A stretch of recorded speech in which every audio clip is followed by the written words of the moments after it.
Welcome to Daily Office Devotions, where every Monday through Friday we bring to our lives that day's scripture readings as given in the Book of Common Prayer. I'm Reggie Kidd, and I'm grateful to be with you this Friday in the season after Pentecost. We are in Proper 16 of Year 1 of the Daily Office Lectionary. 1 Kings describes Solomon's preparations for the building of the temple as a realization of Yahweh's gift of wisdom. So the Lord gave Solomon wisdom as he promised him. 1 Kings chapter 5, verse 12. Accordingly, it is flabbergasting to me that the Daily Office Lectionary passes over the verses that immediately precede this chapter.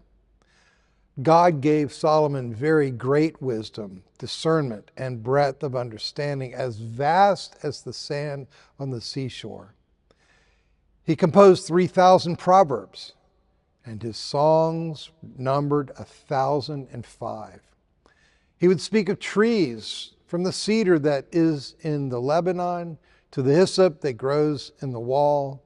He would speak of animals and birds and reptiles and fish. People came from all the nations to hear the wisdom of Solomon. They came from all the kings of the earth who had heard of his wisdom.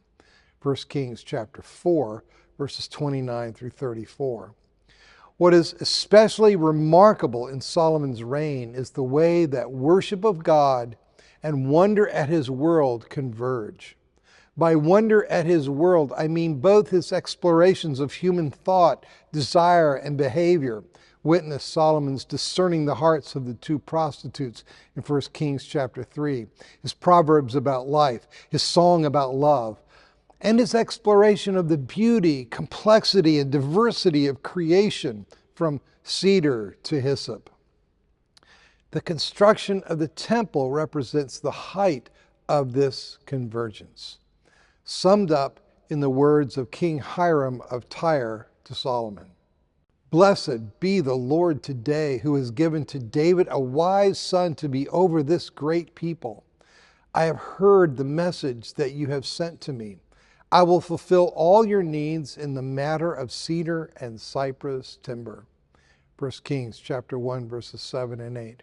Then 1 Kings regales us with the myriad of created features that Solomon and his craftsmen incorporate into the temple.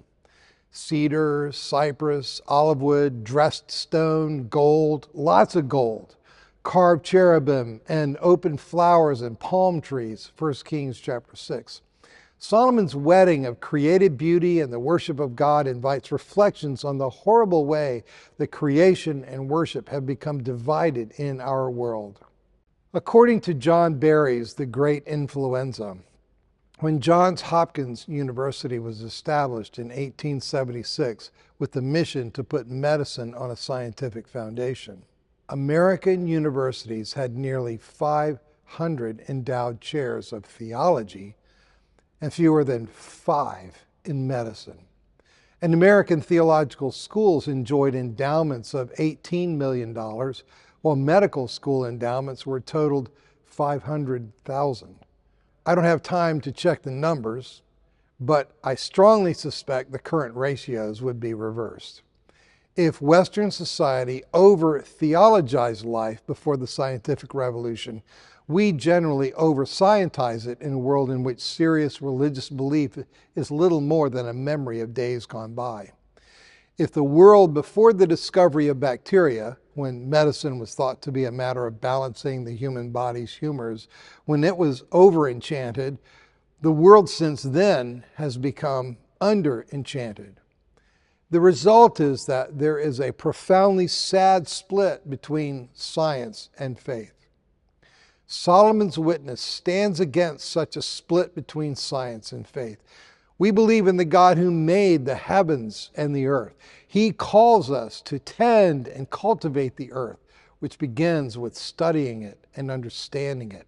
We and all creation were marred by the fall, Genesis chapter 3. However, the Bible's God is so committed to restore goodness and beauty to his beloved creation that he undertook through Israel and continues through his church a project of redemption and restoration. We are called to embrace the goodness of God's creation and to tell the story of God's loving purposes to redeem it. Today's readings include some wonderful reminders of the truthfulness of that story. In the 480th year after the Israelites came out of the land of Egypt, in the 4th year of Solomon's reign over Israel, in the month of Ziv, which is the 2nd month, he began to build the house of the Lord. 1 Kings chapter 6, verse 1. Construction of the temple is made the more auspicious by dating its beginning from the Exodus. The creative energy and the resources invested in this building further the Bible's story of God overcoming the obstacles of sin and death and alienation. His goal is that he may dwell among us and we in him. See, my betrayer is at hand. Mark chapter 14, verse 42. Mark's reading today reminds us that the first betrayal that took place in the Garden of Eden leads to a second betrayal in the Garden of Gethsemane, which leads to the reversal of all betrayals by the redemption of the cross. And so we came to Rome. Acts chapter 28, verse 14. The last chapter of the book of Acts finds Paul in Rome, where he fulfills the promise Jesus made to his disciples in Jerusalem. The flow of Pentecost would take them to the ends of the earth. We never hear the end of Paul's story in Acts. That's because his story leads to ours, as we take the good news to the even further ends of the earth.